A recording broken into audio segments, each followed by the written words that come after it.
Justicia Impositiva es un programa de Tax Justice Network, Red de Justicia Fiscal, para la difusión y análisis sobre el uso de los impuestos, los paraísos fiscales, la corrupción financiera y los verdaderos secretos de corrupción que los bancos y los políticos no quieren que sepamos. En este programa mensual podrá escuchar información que no encontrará en otra parte, con Mónica Marchesi y Silvio Olmedo. Y ahora hablamos de algunos temas que han marcado la actualidad tributaria de este mes. Conversamos con Luis Moreno, coordinador de la Red Latinoamericana sobre Deuda, Desarrollo y Derechos, Latindad. Este mes conocimos cifras escandalosas. Una de ellas es que 62 personas poseen la misma riqueza que la mitad de la población mundial, y la otra es que el 1% más rico del planeta acumula lo que tiene el 99% de la población restante. Así lo desveló el informe de Oxfam titulado Una economía al servicio del 1%. Bienvenido, Luis Moreno. Estas cifras claramente muestran que la desigualdad, en vez de reducirse, aumenta. ¿Cómo es posible que ocurra esto?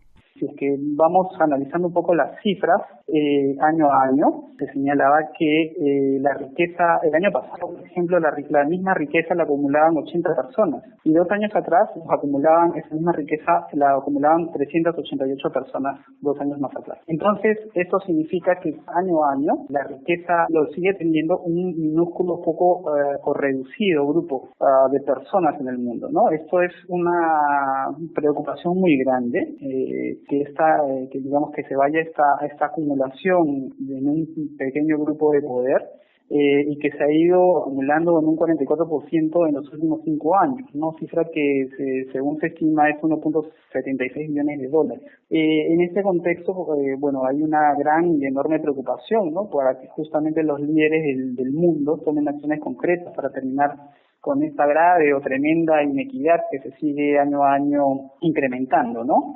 Creemos que aún todavía se sigue incentivando o teniendo diversas políticas por parte de los gobiernos, sobre todo en muchos países en desarrollo, donde se sigue otorgando incentivos o beneficios fiscales, digamos, a un grupo reducido de empresas. Se siguen teniendo acuerdos o arreglos bajo la mesa para atraer, por ejemplo, inversiones con bajos o nulos ingresos tributarios. Por su parte, también las grandes empresas o las grandes riquezas, ¿no?, que se siguen aprovechando de estos innumerables vacíos legales y contratando además de unos enormes bufetes de abogados, ¿no?, para aprovechar justamente esas deficiencias o inconsistencias legales.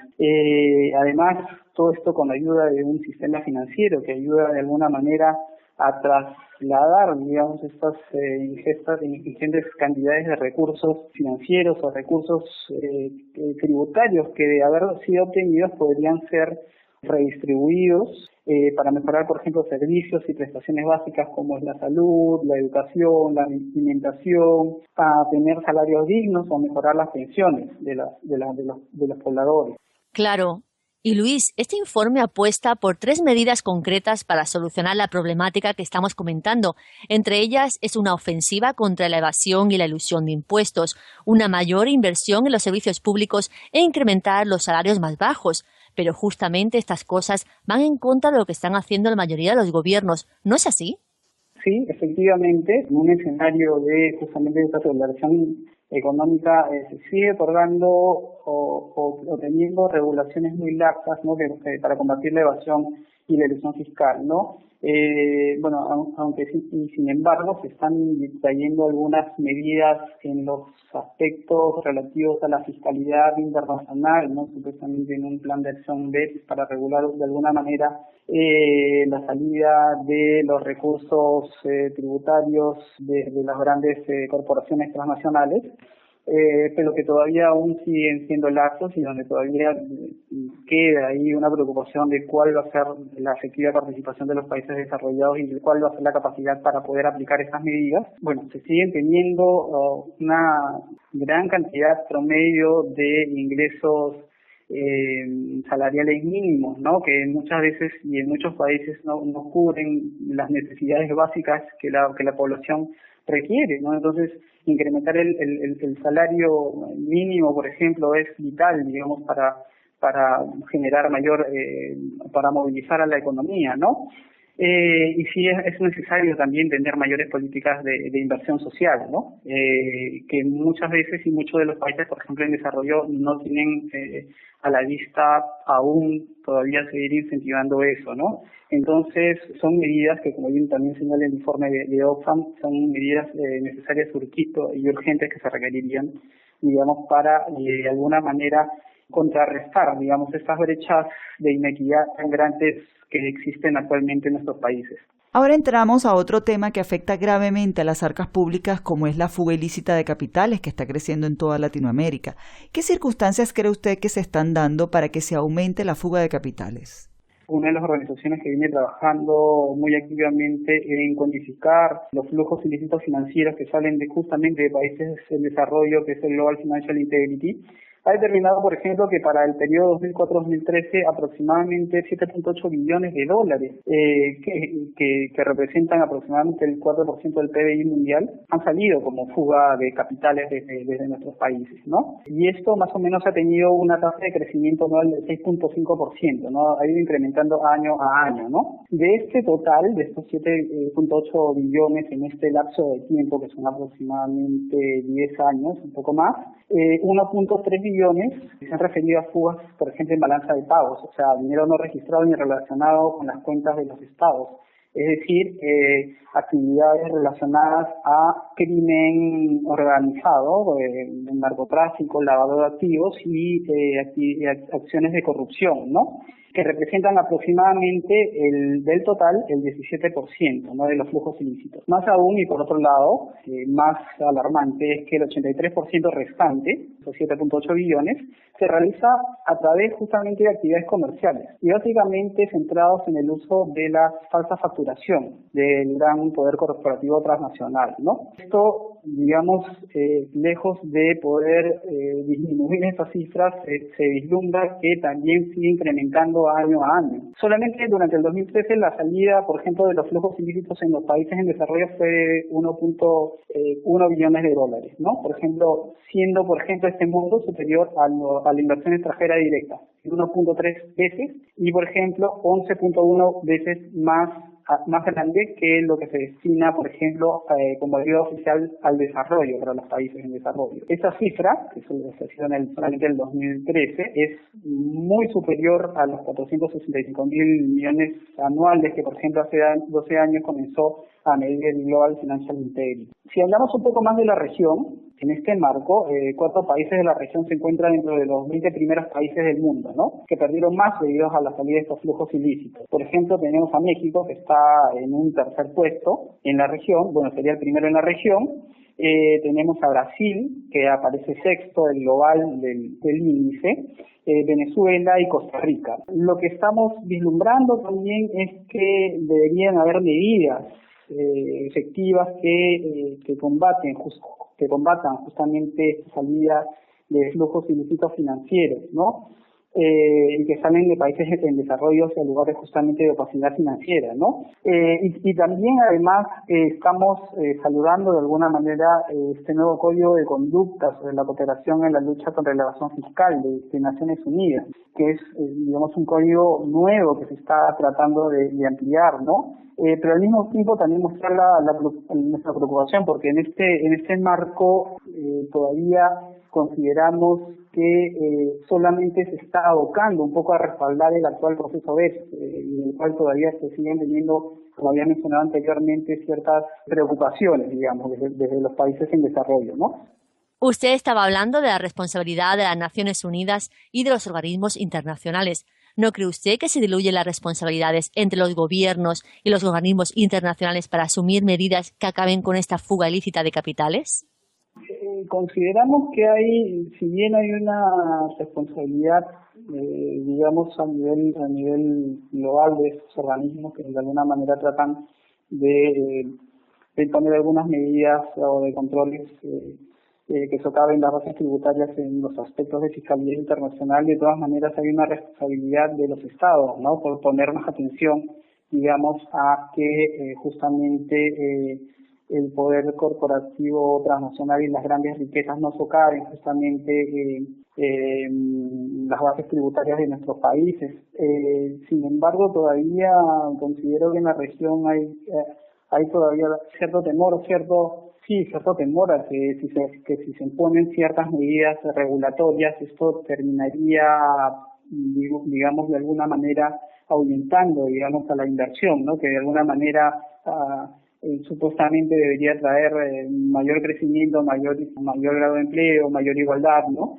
Pero todo lo contrario, ¿no? Los diversos estudios han señalado que, por ejemplo, el tener mayores incentivos tributarios a sectores tradicionales como el sector extractivo, por el contrario, termina perjudicando las economías. Entonces, creo que es ahora una decisión política, ¿no? Que deben asumir los gobiernos por regular digamos, a las grandes riquezas y al gran poder corporativo, ¿no? Para hacer efectivo justamente un pago justo de los impuestos, allí donde la riqueza es creada, ¿no? Entonces, se deben también tomar esfuerzos, en nuestro caso también regionales, ¿no? En las diversas instancias regionales, tanto, por ejemplo, dentro de UNASUR, de SICA, del mismo CELAC, por tener políticas mínimas de cooperación en materia fiscal tributaria, ¿no? Que de alguna manera permita hacer que los que más tienen sean los que más tributen y por ende sean los que mayor soporte tengan a la generación de riqueza de los estados.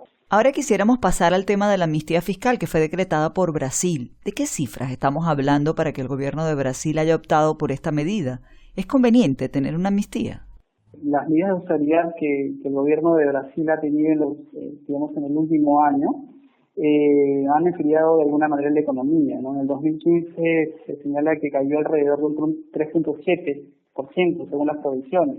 Y, por el contrario, han tratado de implementar un paquete de medidas fiscales supuestamente para salir de la crisis. Brasil enfrenta además una inflación superior al 10%, ¿no? Casi el mayor nivel en los últimos 13 años, ¿no? Había un cierto aumento de desempleo, una depreciación de la moneda.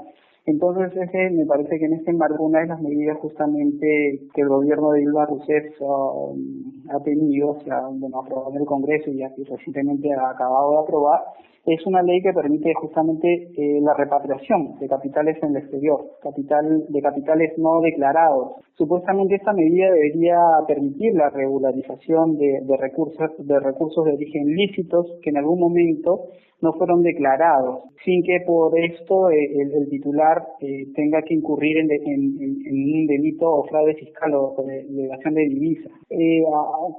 Respecto de los números, se estima que esta propuesta que el gobierno de Brasil está implementando, se pretende recaudar aproximadamente unos $5.000 millones este año, en un momento en que justamente el gobierno, Brasil tiene las cuentas públicas un poco debilitadas. ¿En qué consiste un poco esta medida, esta ley que se acaba de implementar, ¿no?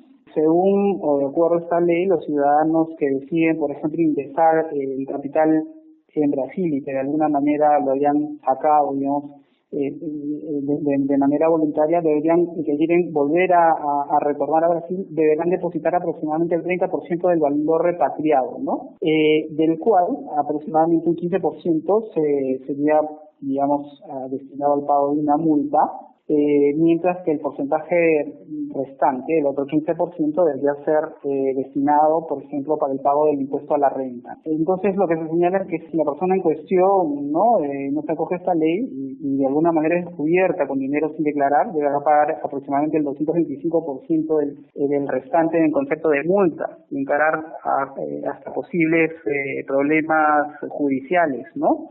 Si bien se señala que a primera vista esta fuerte tasa o imposición fiscal desanimaría a los posibles interesados, hay algunos economistas que aseguran que, por ejemplo, hoy muchos brasileños que, por ejemplo, están pasando por algunas dificultades financieras en el extranjero y necesitan regresar su patrimonio, por ejemplo, personas que hicieron transacciones de venta de inmuebles en el exterior sin declarar Hacienda, ahora pueden retornar o volver con el dinero, ¿no? Y es mejor, lo que se señalan es pagar mejor ahora la multa que no pagarla.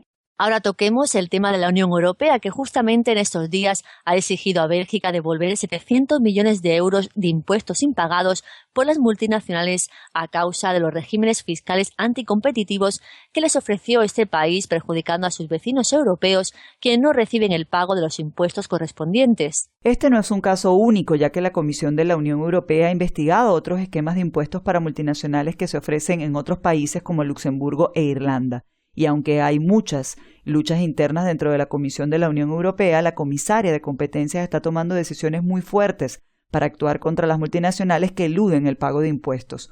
¿Usted cree que llegan otros tiempos para las multinacionales?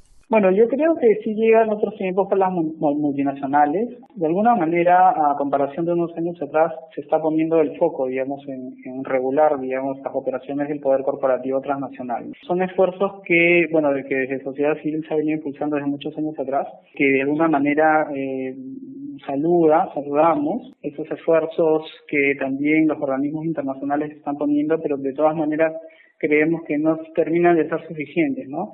El poder corporativo transnacional tiene la habilidad de regenerarse o renovarse, ¿no? Ante cada medida creo que ya están buscando la forma de cómo sacar vuelta al asunto, ¿no?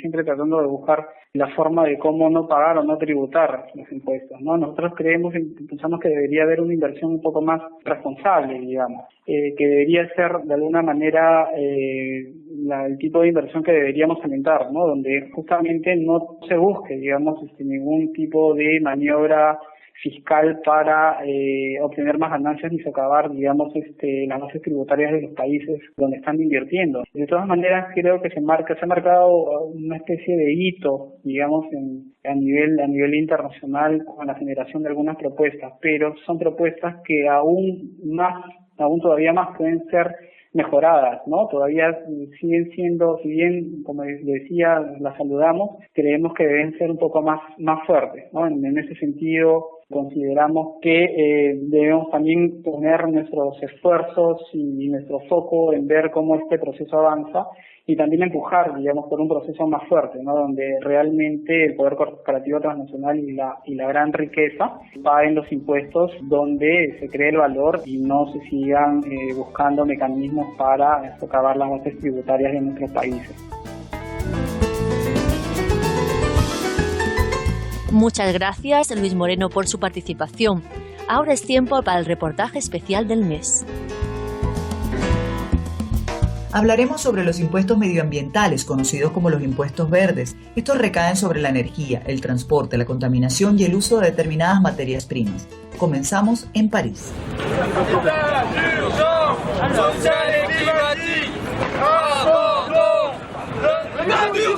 Estas fueron algunas de las voces de protesta que se escucharon durante la última cumbre del cambio climático realizada en París, donde participaron los presidentes de diferentes países del mundo, además de organizaciones internacionales.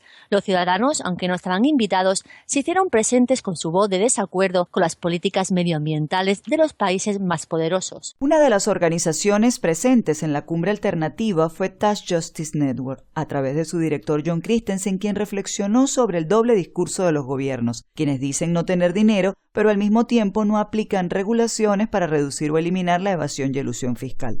Escuchemos sus palabras en la voz de Alexander Hernández. Durante años, los líderes políticos se han negado a aceptar la responsabilidad de luchar contra el cambio climático. Ellos argumentan que el costo de hacer una transición hacia tecnologías menos contaminantes era demasiado grande. Así que, ¿por qué los gobiernos no han sido más activos en la financiación del desarrollo de tecnologías de energía limpia y el apoyo a las naciones más pobres para dejar atrás las fuentes de energía sucias y pasar a una era post-hidrocarburos?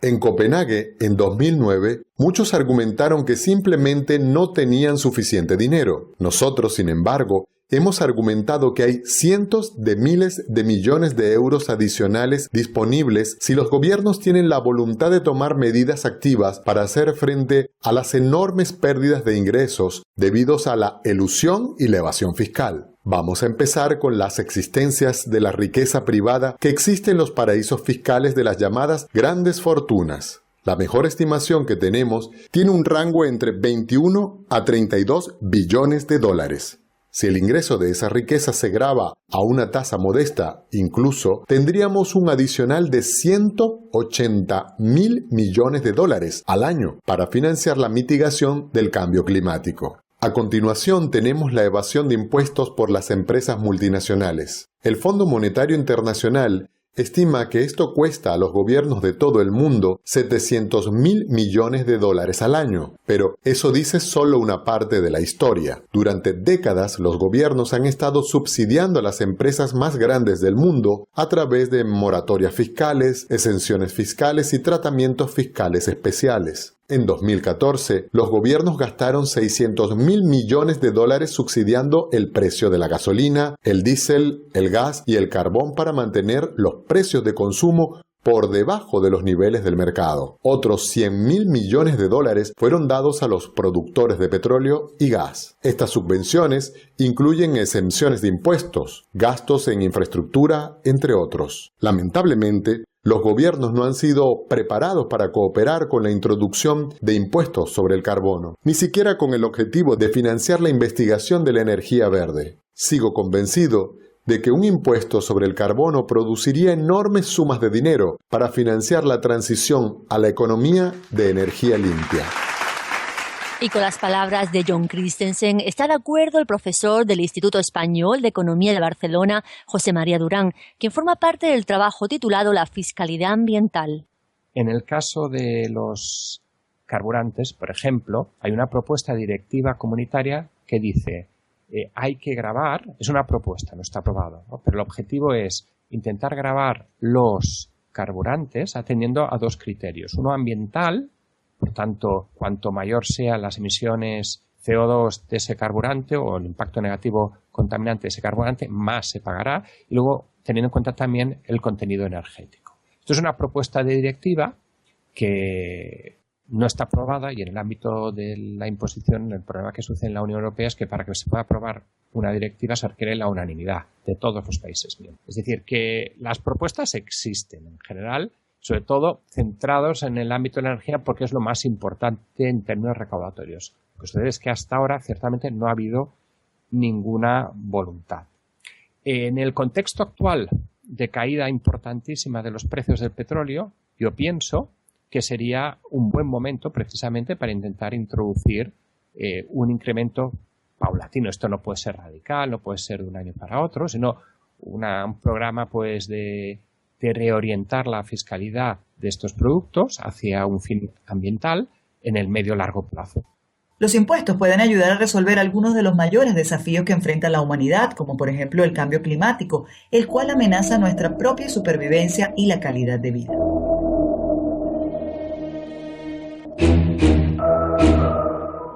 En el conjunto de la Unión Europea, los impuestos sobre la energía suponen el 77% del total, en comparación con un 20% para los impuestos sobre el transporte y un 3% que corresponde a los impuestos sobre la contaminación y el uso de determinadas materias primas. La mayor proporción de los impuestos medioambientales en el conjunto de ingresos fiscales se registra en Eslovenia con un 10.5%, segundo Bulgaria con un 10.1% y Croacia con un 9.6%. España se encuentra muy lejos de la media europea, pues solo el 5,7% de los ingresos fiscales se recauda de los denominados impuestos verdes, según datos de Eurostat recogidos por el Instituto de Estudios Económicos.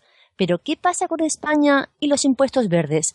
De nuevo escuchamos a José María Durán. España pues está muy lejos de la media europea en lo que es el peso que tienen los impuestos verdes sobre el total de ingresos impositivos. Y esto se debe a que realmente ninguno de los gobiernos de España, hablamos a nivel de todo el país, pues ha tenido como prioridad introducir impuestos de carácter ambiental. Cuando hablamos de impuestos de carácter ambiental, nos referimos a impuestos que lo que acaban es gravando comportamientos que son perjudiciales con el medio ambiente, con un doble objetivo. Por un lado, el objetivo de todo impuesto, que es recaudar un importe, pero además, para que sea verdaderamente ambiental, lo que hacen es penalizar, castigar comportamientos dañinos con el medio ambiente para que haya una corrección, ¿no? Para que los agentes económicos, las empresas, las personas físicas, pues cambien su actitud respecto a ese comportamiento dañino con el medio ambiente. Entonces, en España, pues ciertamente no hay prácticamente impuestos ambientales Hay impuestos sobre los hidrocarburos, que son impuestos que no tienen un objetivo principal medioambiental, pero que tienen que ver en cierta medida con el medio ambiente. En España los hay. El nivel impositivo que tenemos es de los más bajos de la Unión Europea. Y además, a diferencia de algún otro país de la Unión Europea, no se introduce la variable ambiental. Es decir, no se intenta penalizar más o gravar más, digámoslo así, a aquellos carburantes o combustibles más perjudiciales con el medio ambiente. No se tiene en cuenta, en definitiva, a la hora de establecer en cuanto se grava, no se tiene en cuenta el efecto ambiental. Desde un punto de vista ambiental, se entiende, por tanto, que debería estar más grabado que la gasolina. Sin embargo, en España, pues está menos grabado. Esto sucedía en otros países, pero muchos de estos otros países han ido paulatinamente, durante varios años, intentando equiparar la imposición sobre el gasóleo, incluso en un caso aumentándola con respecto a la gasolina, haciendo que sea mayor, porque desde un punto de vista ambiental está justificado.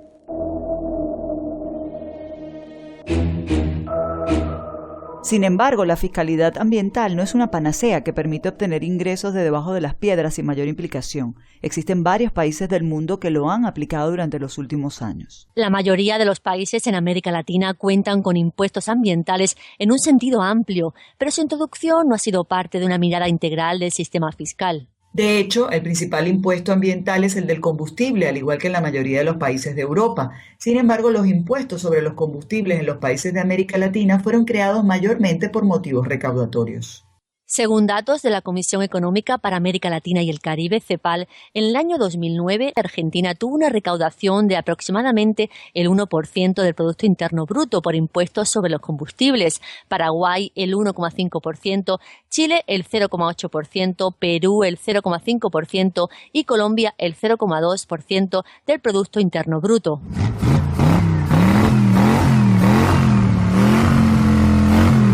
En el caso de Uruguay, país puntero en energías renovables, la CEPAL ha propuesto un paquete de medidas para instaurar los denominados impuestos verdes. Este organismo considera que Uruguay está preparado para su aplicación. No obstante, el presidente de la Cámara Solar de Uruguay, Eliseo Cabrera, señala que estas propuestas no son ninguna novedad. Nosotros en Uruguay tenemos un desarrollo bastante interesante. Sí hay políticas de Estado en lo que es la promoción de las energías renovables en el país, en el uso de la energía, en realidad un tema mucho más global. Hay un acuerdo multipartidario, es decir, que involucra absolutamente a todos los partidos políticos desde el año 2005 en adelante, que nos da una política de Estado en cuanto al desarrollo de la energía. Dentro de ese marco se han desarrollado las energías renovables, teniendo una primera etapa muy fuerte en lo que es la energía eólica y ahora, digamos, como algún desarrollo en la parte de la energía solar. Sin embargo, no hay un incentivo mayor en este paquete de medidas que propone esta propuesta de impuestos verdes que propone CEPAL. En definitiva, si uno va al documento y lee qué es lo que se propone en materia de energía renovables, lo que se propone es un instrumento que ya está funcionando, que es independientemente de esto, que es la ley de inversiones, que en Uruguay lleva el número 18.195, se encuentra a la página del Poder Legislativo para poder verla en su totalidad o a las páginas del Ministerio de Industria y Energía. Y esta ley de promoción de inversiones es un paquete de beneficios fiscales que promueve una diversidad importante de proyectos, desde hacer un hotel y generar empleo hasta construir un centro de logística para mercaderías, hasta la generación de un comercio o de un nodo de servicios en donde se puede o no usar energías renovables, en donde se puede o no estar acorde a los lineamientos de los impuestos verdes. Incluso te diría, podríamos llegar a investigar a ver si alguno de los proyectos promovidos por la ley de inversiones que no utilicen el indicador de producción más limpia no termina siendo hasta contaminantes, en el sentido hasta en contra de lo que se pretende con los impuestos verdes. O sea, todo el tema de impuestos verdes y todo el tema del cuidado medioambiental desde las reglamentaciones, paradójicamente está muy verde en Uruguay. Como presidente de la Cámara Solar de Uruguay, ¿dónde estamos con la implementación de los impuestos verdes en América Latina? América Latina es responsable de una parte muy pequeña del efecto invernadero. Y esto de la cumbre del cambio climático y estas cosas que están haciendo son realmente muy importantes. Pero yo lo que creo es que todavía no está internalizado. O sea, no se toman decisiones con respecto a las cosas verdes, más allá de aprovecharse del marketing que esto implica, en el caso de algunas empresas que lo utilizan o que se posicionan como empresas verdes, o algunos cambios que van sucediendo a nivel de las nuevas generaciones, pero es fundamental que haya una reglamentación clara. Es que vivimos en un solo mundo, entonces la pregunta que me acabas de hacer no solo te la tengo que responder como presidente de la Cámara Solar del Uruguay, en tanto ciudadano del mundo. Es fundamental que se empiecen a hacer cosas en serio en estos temas.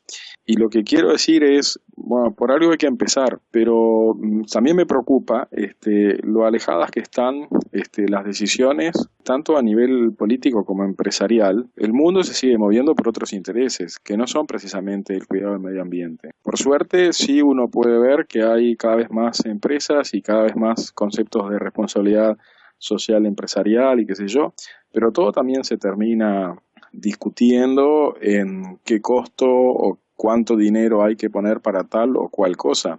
Creo que en el área de los impuestos verdes o de todo lo que es desarrollo se necesita una política de látigo y zanahoria. Es decir, látigo, bueno, reglamentaciones estrictas que establezcan qué son las cosas que están totalmente prohibidas, pero también zanahoria en el sentido de que también tenemos que seducir a la parte productiva y comercial de estos temas. O sea, el mundo es algo muy complejo, ¿no? Cualquier política que implique aspectos de estos necesita de ese dúo látigo y zanahoria. Al final, los gobiernos del mundo están utilizando nuestros impuestos para subsidiar las industrias de gasolina, diésel, gas, carbón y petróleo por una suma de $700.000 millones cada año, la misma cifra que estima el Fondo Monetario Internacional sobre lo que estamos perdiendo cada año por la evasión de impuestos por parte de las empresas multinacionales. Es muy claro que hay otras opciones. Nos gustaría concluir el reportaje de este mes con las palabras de cierre del discurso de John Christensen en la Cumbre Alternativa del Cambio Climático celebrada en París, en la voz de Alexander Hernández. Cuando los políticos argumentan que no hay suficiente dinero para financiar una transición de los combustibles fósiles, están adoptando una posición ideológica. Si quisieran, podrían financiar la transición de inmediato, ya sea por la lucha contra las enormes pérdidas de ingresos provocadas por los paraísos fiscales, mediante la cooperación de introducir un impuesto sobre el carbono a través de la reducción de subsidios a los combustibles fósiles o mediante el uso de la flexibilización cuantitativa para financiar la inversión necesaria. La única cosa que se interpone en el camino de una transición hacia un futuro de energía más limpia es la falta de voluntad política para aceptar que los gobiernos deben ahora dar un paso adelante y tomar medidas. Trabajamos para ustedes Silvia Olmedo y Mónica Marchesi. Justicia Impositiva es una producción de Tax Justice Network, Red de Justicia Fiscal. Música de Latino Master bajo la licencia Creative Commons. Si está interesado en recibir más información, hacer un comentario, transmitir el programa en su radio o colocarlo en su página web, puede comunicarse con nosotras a través del correo electrónico justiciaimpositiva@taxjustice.net o seguirnos a través del Twitter @j_impositiva o en Facebook como Justicia Impositiva.